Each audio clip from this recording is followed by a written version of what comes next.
Hi everyone, my name is Caroline Bongo. Welcome to my channel. Today I'm going to answer all your questions about me from Facebook, from Instagram, from WhatsApp, from all my social media. Welcome.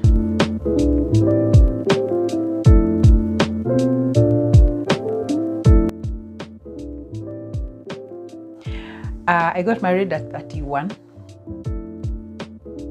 I do not have any regrets whatsoever because my case is different. If I had not gotten into any relationship before, I probably would have felt like I'm waiting too long.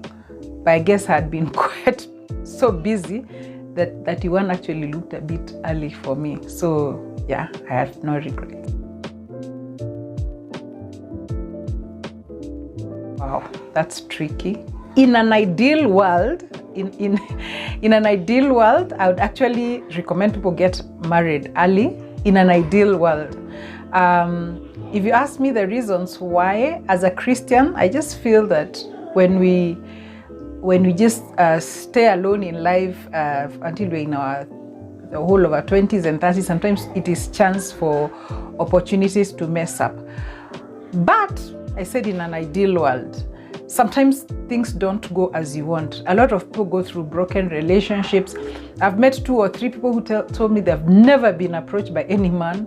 I've met men that are so shy they'd never be able to approach anyone. There are people that have different dynamics. There are people who have choices. They want to fulfill their careers. They want to fulfill. So different people have different... So I wouldn't make an older person not married feel guilty, or a younger person who got married early feel guilty. I believe life, we are all very different. Just like I have a daughter who walked at 8 months, 7, 8 months, and I have others who walked almost at 1 year, 2 months. God-given things sometimes they really differ. So we can't all do the same thing in life. But I am okay with people getting married early. I am okay, whichever, everybody, if each one of us has a story, and we all have different journeys, and we all have different purposes.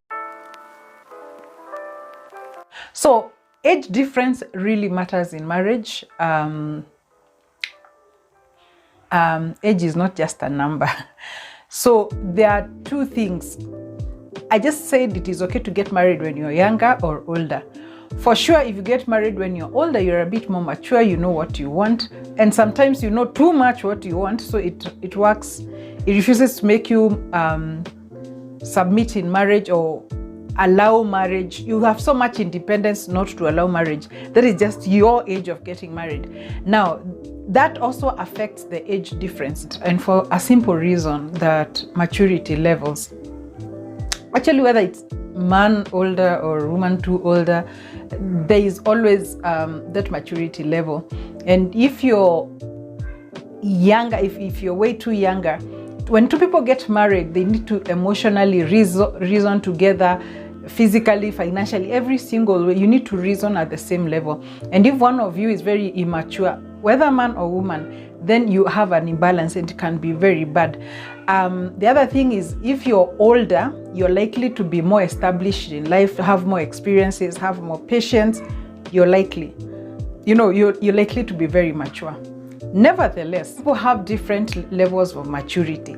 All my age, I have found men that are 5 years older than me that are very immature. Like, I can't stand them.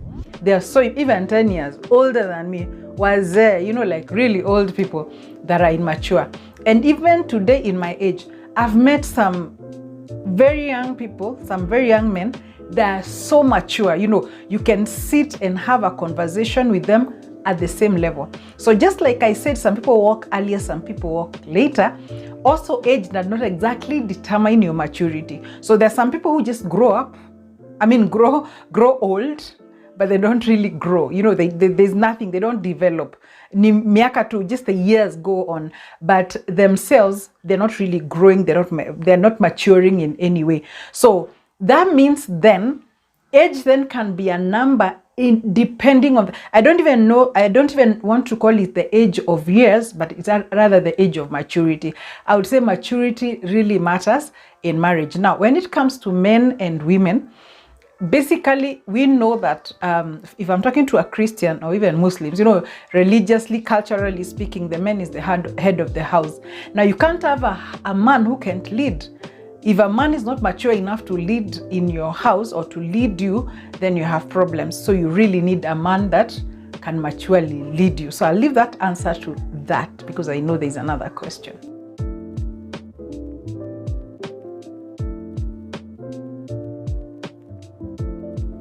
Myself and George, we have an age difference of 8 years. We have a lot of challenges, and probably I'll mention them as we continue with the questions and answers. But honestly, I don't know if there's any that really relates to our age, and I'll tell you why. And that's why I answered the other question about maturity. Basically, my husband, I don't know it's because of the problems he went in life or he's just born like that. He's extremely mature. He's always been very, very, very mature. He's never ever behaved. Even when I met him, he never really behaved his age. If he was wearing a mask and everything and he spoke, I would never have known like we have any age difference. So even over the last 15 years, honestly speaking, we've never really had a fight in between ourselves because it is an age difference thing. Okay, the only challenge that we had at the beginning is because I was way ahead of him in career, because of course I was born earlier, I finished school earlier and all that, but I also grew up in a privileged family. He didn't, so I had many more opportunities better than him. But of course over time that has changed and we've gotten a balance. The challenge that we have is the society, the challenge that we have. And I have people my age. I work with like really high level people sometimes. So I'm meeting CEOs, professors, all sort of educated people, rich people, And initially, now you can't tell because he's just some fat dude over there. But before, he was all small and I remember my friends like looking down on him because he wasn't rich enough, he wasn't probably, all that. On the other side, even him, we've had cases where girls, his age girls, they went to school with, sometimes have looked at me and probably looked at me those eyes of old woman, So it's not that our friends sort of, we fit naturally and nicely with our friends. All his friends are good friends of mine. All my friends, my close friends are good friends of his. But generally, we've never had any issue apart from the society of people judging our age difference. I hear healthy couples do counseling 4 times a year. Do you do couple therapy, and how many times in a year? I'll be embarrassed to say no, we don't do 4 times a year. We've actually not done therapy as per like paid therapy. We've never really done it, but we are Christians. So yes, we've had counseling from our pastors. Sometimes when we are going through stuff, we've done probably more than 4 counselings. Sometimes when it was calm, but no, we've not done any professional counseling. But I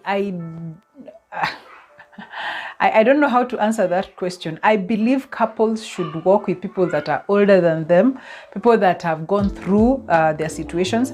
I believe couples should not just pick anyone to mentor them, to coach them, and to work with them, whether they are paid therapists or not. I believe couples should work with people who have the same experiences. So my husband and myself, when we were looking for somebody to look up to, we wanted a family that had blended like ourselves, that would understand our situation with age differences, with society, how it takes us, just all the things, the business aspect of what we do, working together in businesses and all that. We were looking for couples actually that work together, and I believe that is what couples need in therapy too. So I guess we'll probably be looking out for therapy.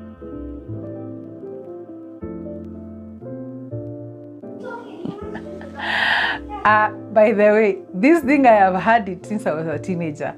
We always had these debates in church where we'd have girls saying, even girls that are not saved saying Christian men are boring, they come for dates with Bibles, and then they are preaching to you and all that.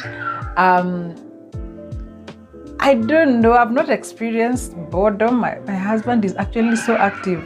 He just tires me. He's always talking and he's just too hyperactive. So now from my own experience, nope, I don't think they're boring, but it is likely for a couple, it's not Christian husbands, I would say Christian husbands or wife. I am a very prayerful person myself, and I can actually get too submerged in this gospel sometimes and become boring, because I want to spend a lot of time in prayers. I want to translate everything according to what the Holy Spirit is telling me. So I guess I am probably one of the people who would bore my husband in that way. If that is the boring you're saying, maybe that way. But again, I don't think it is Christian husbands, to be honest. It is a lot to do with cluelessness, not knowing how to treat your wife or to buy flowers or to do all that. And I guess that can be a Christian man or a non-Christian man who is clueless. How do you keep the flame burning?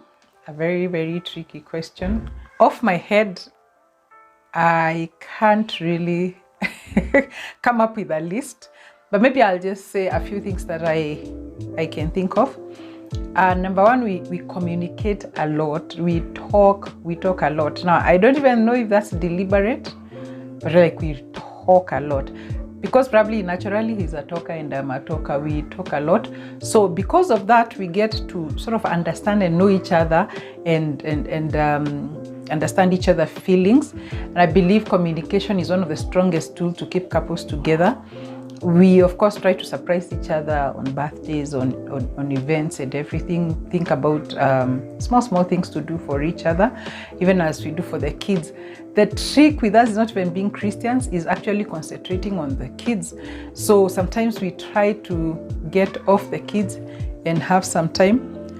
Right now he's out of the country and he comes for a short time. So like today, let me just give an example because I can't think of something very quickly. So like today we put an app on the phone. Apparently we discovered we're trying to find ways of actually now relating apart from talking on virtual, like from far away. So we got an app. It's a Netflix, I think it's called Shared. But anyway, it's a Netflix app that two people, I think Netflix party, that two people can watch. So we are going to watch a movie together. His only worry is that I'll sleep, and he can't. He normally pinches me when I sleep, and he can't pinch me because he's not here. Senders versus saver. I wish I would have answered this question with my husband together with him. Probably one day I will, because we'll probably fight on camera. Because we have this theory that I think I'm the one who saves and he's the one who spends, and he has this theory that I'm the one who spends and he's the one that saves. But one thing you have to know about spenders and savers, it all comes from, money can get very emotional. Money can really get emotional.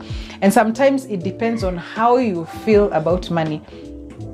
And I want to give you a little background. I grew up in a family where I never had to think about money. I never had to be stopped because my fees is not. I really did not struggle.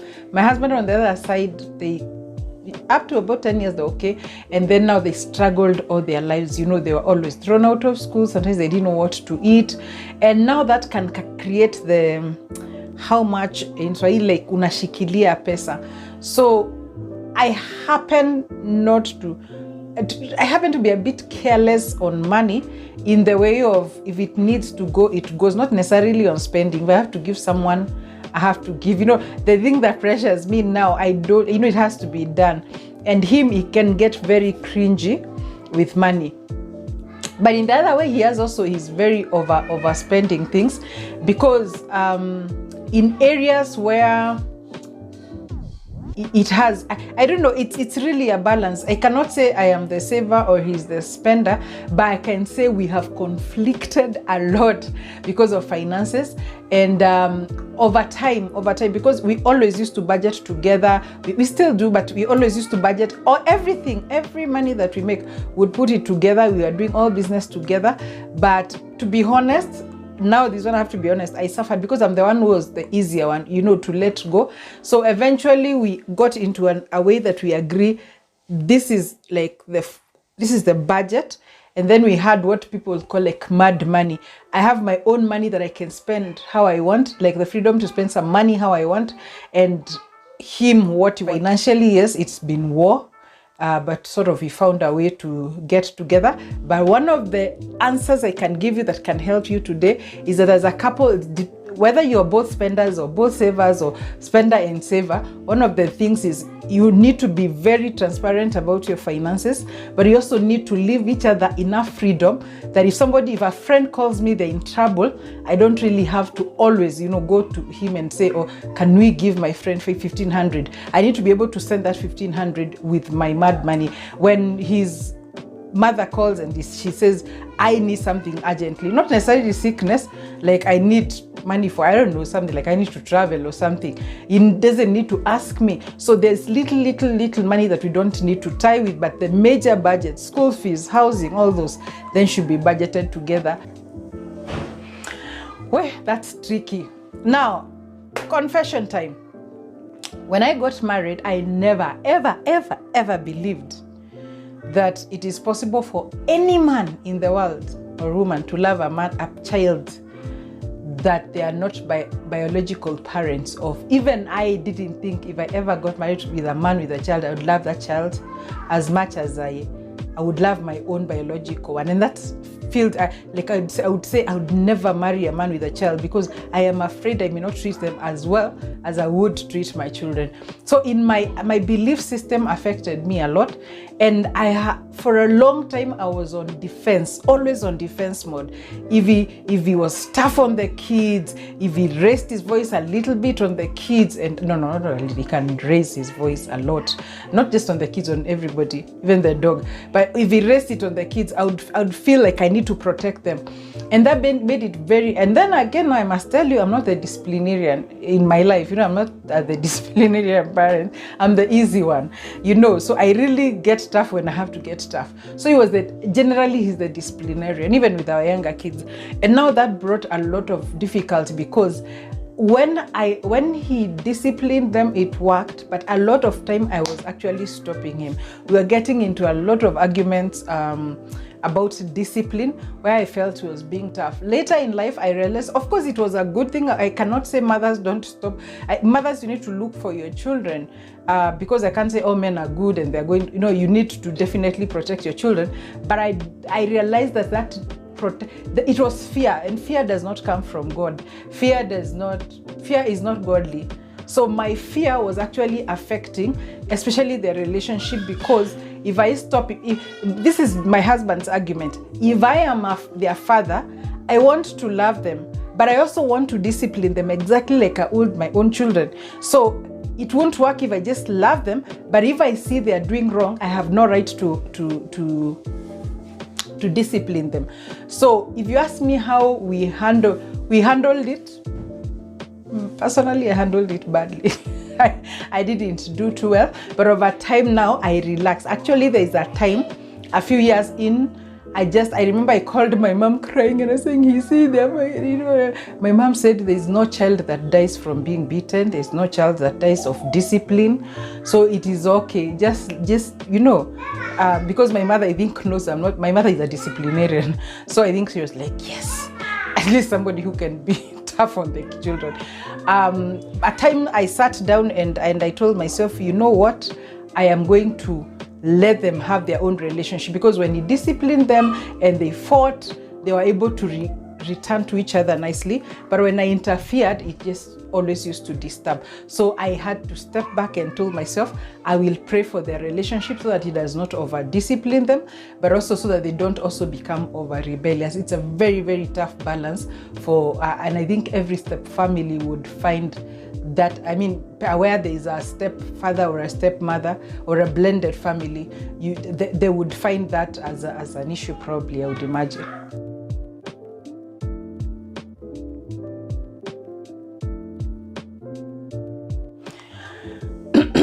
If I prayed for husband, I will be lying. So my friends used to pray and fast and go to the mountains and pray for their husbands, but I really never prayed for husband, because I didn't believe I needed to pray for my husband, but because I never really felt, when I was younger, I never really felt I am ready to get married. So I felt that I will start praying when I think I am ready. And before I started praying, I was already engaged. That was now my earlier years. Then if you've read my book, you know, I broke off that relationship into the other relationship. I had my 2 children, my 2 older children. And then, and then after that, I broke off with that relationship. And then I decided I didn't want to get married, so there's no way I would have been praying for a husband. Nevertheless, to help the singles, I have taught my daughters. Since my children I conceived my children and I knew what the agenda was, but I have prayed for them. I have prayed for their spouses, because I knew they were either born or to be born, or they will be born, or they were born 3 years before. I don't know, but I have prayed for their spouses. And I have taught them, as they have grown on, to pray for their spouses. Not because you want to get married, but because you want God to connect you. You can be connected to the wrong person. And I'm not this one people who believes that you have one, that you and your spouse are one soulmate, and if you don't meet that one, you stay celibate forever. No, that's not what I believe. I believe you can have 20 partners in the world that would match you, 50, maybe, but now you need to meet that one right out of the you know, like your match. You need to meet your match. You can meet a wrong match very easily, and you don't, guys, I'm looking for the word. You don't connect, you can't work together, you don't complement each other. So it is important actually to pray for a spouse. If I was to pray for a spouse, and what I pray for my children, let me use what I know was from what I have learned. If I was to pray for a spouse, or how I have taught my children to pray for a spouse, is not to pray for anything else. I have prayed that they get preserved. I've prayed that they stay in guidance in the line of the Lord. Imagine meeting, yes, this is the spouse that God had sent, but they are going in the wrong direction. I believe the most important thing about your spouse is that your destinies connect. Like what God had created you for as a woman, God brings a man that will not remove you from your destiny. He will complement. He has his own destiny, so he won't stop his destiny to join yours, or you stop yours to join him. You both have destinies, but you complement enough. So for me, when I pray for my children, I pray for them in regards to destiny. Whether I pray for tall, dark, handsome, or light, or whatever, all those things are just personal desires. And when my children see, even God, you know, God knows beauty, so God will match them with people that look like, and they love each other and all that. But I normally pray that God preserves them, gives them keeps them from wrong relationships, from drugs, from all these things, because all these things, they'll tie themselves, they'll also come to become an issue in marriage. That if I was to go back into my younger years and pray, that is what I would have prayed.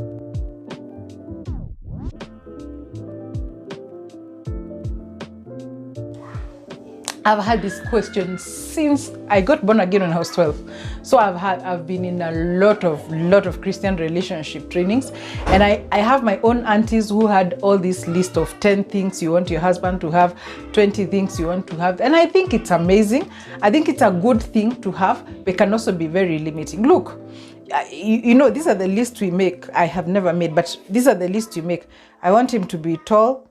I want him to have a job, 2 cars, to come from I don't know what sort of family, the mother to love me, the father to love me, his feet must not smell, I don't know, all the he must chew properly, you know, I don't know, all the things you write down. Now imagine he has all that, and then he misses a very important aspect because you did not light write one thing that maybe wasn't an important thing to you, you push him up away, and then you go find somebody else who has now the two things he missed plus a few others, and then you miss, because you can't get a perfect human being. So you can miss a wonderful gift from God just because you're looking for this list. And then it's limiting in the way that sometimes you think you know what you want, but yet God knows you. Now, one of the things I told a relative and a sister, friend of mine, sister in Christ, we used to talk about this list, but I told her, do you know God knows you so much?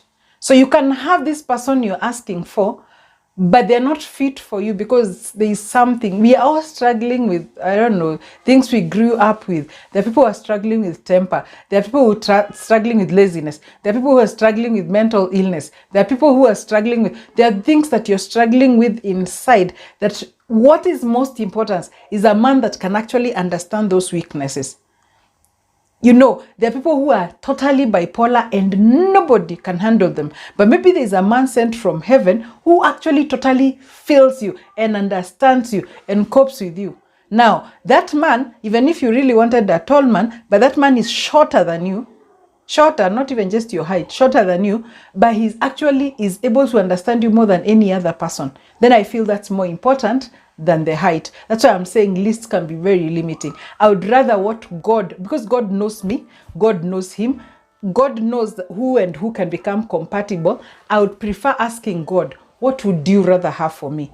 Then if God reveals it, then I pray for it, rather than me creating my own list based on my own canon knowledge or physical thinking of what I think is attractive or not attractive.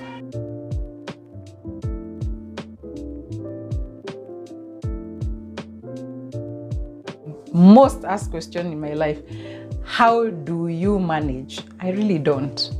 I just live my life. Now, I must say probably I'm unique because I have loved children all my life.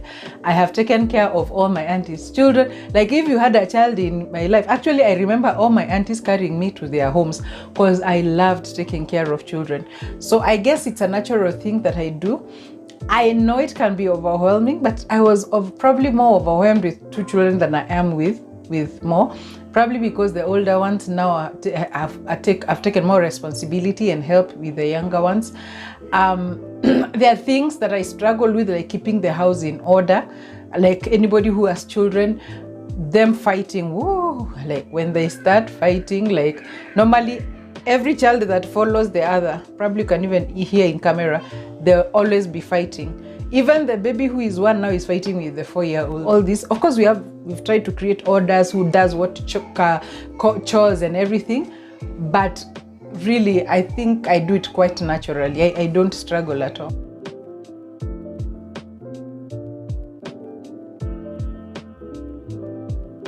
A temptation to like. I know who asked that question. Of course, you don't expect if I have a favorite child, I'm going to say here on camera that I have a favorite child. But what I can say is normally my favorite child is the last born. I think because they need the attention and because they're just a baby. You know, when you get a kitten or a puppy, they're cute and cuddly and not disobeying you. They don't answer you back. They don't, they're just there. They love you 100%, 150%.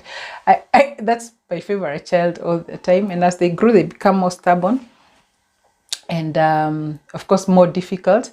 But I don't really have a favorite child per se. I must say like this, there are different children I enjoy doing different things with. My firstborn, I enjoy talking a lot with her, praying a lot with her, doing stuff with her in regards to God. The secondborn, I love discussing like sort of business thing, like when I have a strategic question, or like I'm in stuck with my job or something that really needs strategic thinking and calculation, or I'm broke, you know, like she's very good at taking the little money that is then planning for everything. But no, really, I know my own mom did not have any favorite. I think I'm not lying to myself, but I also don't have a favorite.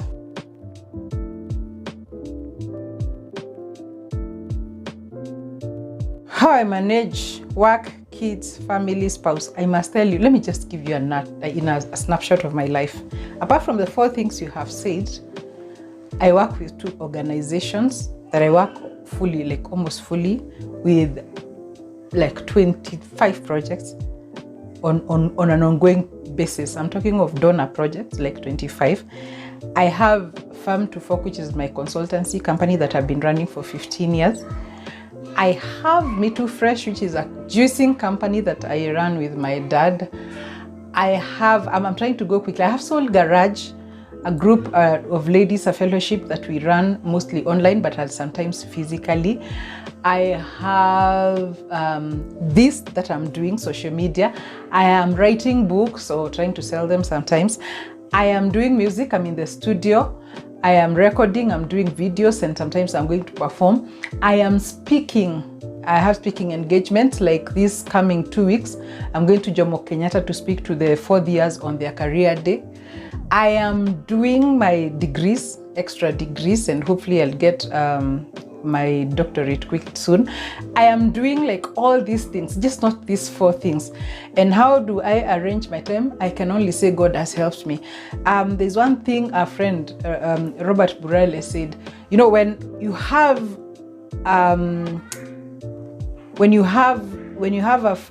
they're the 1 talent person, 2 talent persons, and 5 talent person. We are all like that. There's one person who has been given 1 talent and they're doing amazing at it, 2 talents.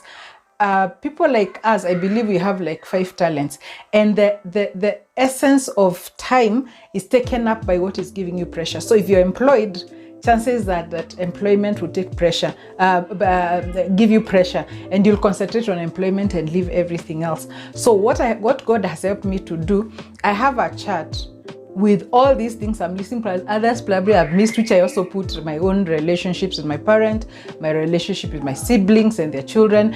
I mean, all these things that there are organizations like some cooperatives I'm helping separately. Like I put them so that I don't forget them. And every morning the Holy Spirit has taught me to like take all of them and prioritize them and ask myself, what can I do? Now, I may not be able to do all the 20 or the 25, but I can at least pick 5 and highlight them. Tomorrow I can pick the other 5, because work will always pressure me. Children will always pressure me.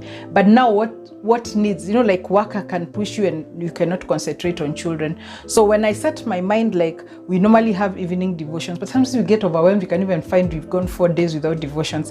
I will look and remember I need to work on devotions.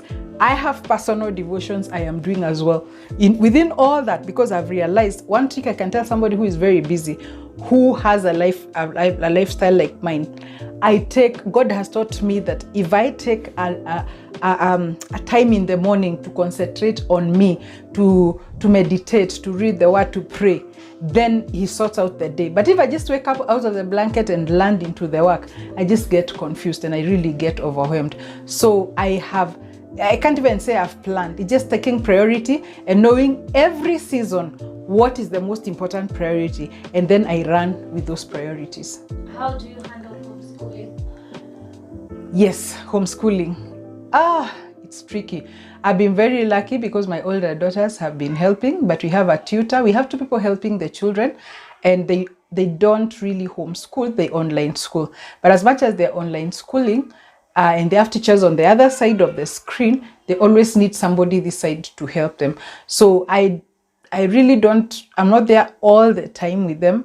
But whenever I am here, because I work from home, I try to work as like they are studying and I'm near them so that I can be able to supervise what is happening whenever I can. But normally we have always like 2 people helping the children to homeschool.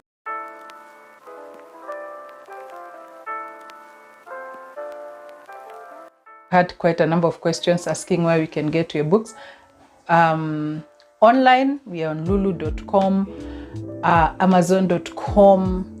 I think they'll all get listed on the video, and in the next video and the next and the next and the next, we'll give you all the details. But if you want the book, we've been selling online. If you want a book, you can call the number below and we will give you a book. The first 10 people to call, you will have a 20%, imagine, a 20% discount, just to say thank you for buying the book. Thank you for watching, and I'm reminding you to subscribe, like, and if you like it, so much. Share with your friends.